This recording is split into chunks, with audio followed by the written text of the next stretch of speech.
গতকালকে আমি নিজে আলিপুরায় গিয়েছিলাম, 10 মিনায় গিয়েছিলাম।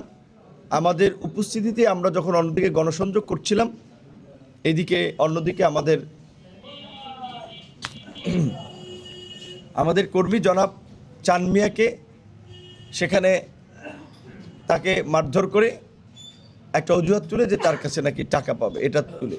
তো টাকা পাবে ভালো কথা, এতদিন এই সমস্ত হিসাব নিকাশ কোথায় ছিল? স্পষ্টত এটা আমাদের পক্ষে নামার ফলেই তার উপরে এই আক্রমণ হয়েছে।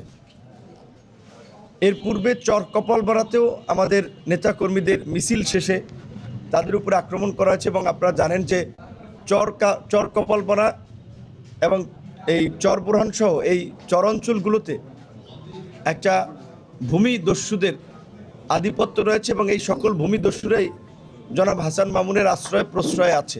এলাকার মানুষ স্বাভাবিকভাবেই চেয়ারম্যান মেম্বারদের অনেকে আগে আওয়ামী লীগের রাজনীতি করার সুবাদে তার বিরুদ্ধে মুখ খুলতে পারে না। নতুন রিন গভীর থেকে পরিষ্কার করে কাপড়কে রাখে নতুনের মতো উজ্জ্বল। নতুন রিন অ্যাডভান্স পাউডার। এখনো তিনি চেয়ারম্যান মেম্বার সহ সাধারণ মানুষকে হুমকি ধামকি দিয়ে বেড়াচ্ছেন।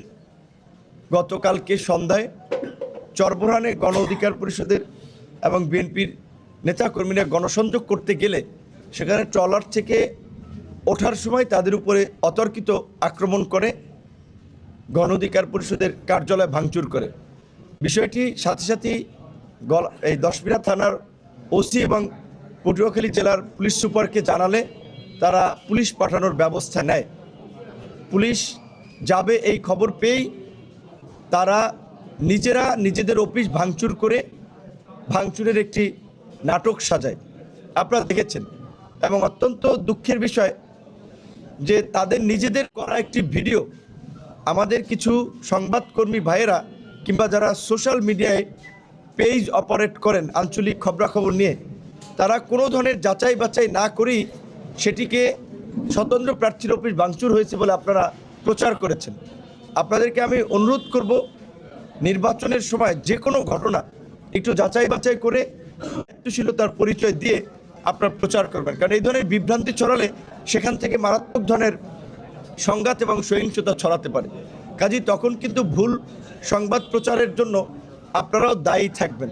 তাই আমি যারা আঞ্চলিক সংবাদ নিয়ে কাজ করছেন তাদের প্রতি অনুরোধ করব যে আপনারা এই ধরনের বিভ্রান্তি ছড়াবেন না। মেইন স্ট্রিম মিডিয়া হয়তো যাচাই বাছাই করে একটা খবর ছাপে, তো সেই ঘটনায় গতকালকে সন্ধ্যার ঘটনা আমরা জেলার পুলিশ সুপার, আমরা রিটার্নিং কর্মকর্তা, জেলা প্রশাসক ওনাদেরকে জানালে ওনারা ব্যবস্থা নেওয়ার চেষ্টা করে, কিন্তু ওনারা ব্যবস্থা নিতে নিতে কিন্তু সন্ধ্যা 6টার ঘটনা রাত্র 11টা পর্যন্ত গড়িয়েছে।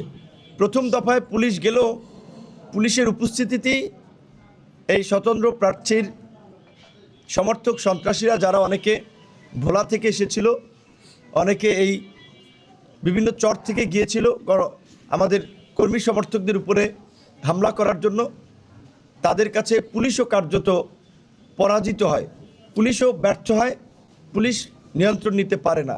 এই নির্বাচন, আগামী নির্বাচন বানচাল করার জন্য দেশি বিদেশি অপশক্তি আমার এই আসনের এরকম এই স্বতন্ত্র প্রার্থীর মতোই অনেককে ব্যবহার করছে এবং করবে।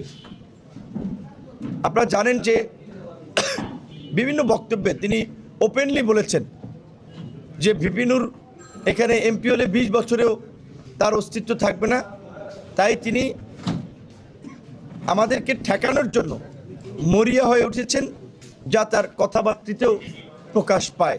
মানুষের মধ্যে নির্বাচন নিয়ে একটা উৎসব থাকুক, কিন্তু এই স্বতন্ত্র প্রার্থী আমাদের কাছে যেটা মনে হচ্ছে যে দেশি বিদেশি শক্তি নির্বাচন বানচাল করার জন্য কাজ করছে, তাদের সাথে হাত মিলিয়েছে।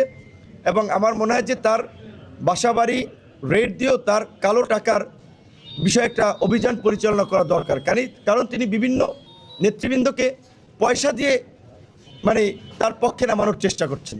সরকার এবং প্রশাসনের প্রতি আহ্বান জানাবো নির্বাচনের পরিবেশ ঠিক রাখার জন্য, যেন এই ধরনের ঘটনায় দ্রুত পদক্ষেপ নেয়।